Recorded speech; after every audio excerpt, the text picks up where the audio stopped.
बाबा हा शब्द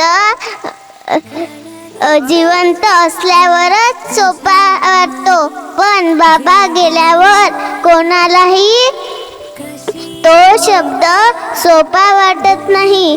पण बाबा खरे गुरु म्हणजे बाबाच असतात आणि बाबा विठ्ठल आणि आई रखुमाई असते. माझे बाबा दुकानात जातात, माझ्यासाठी कमाई करून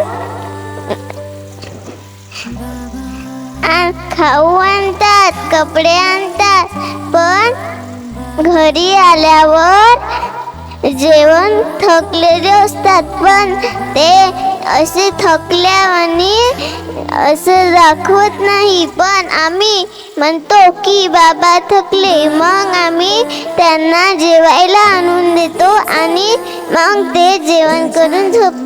तुला काय करायचं बाबासाठी? मला इंजिनियर बनायचं आहे. अरे बापरे, टाळ्या वाजवा टाळ्या. आपल्या छोट्याशा वक्त्यासाठी थकले का तुम्ही? टाळ्या वाजवा.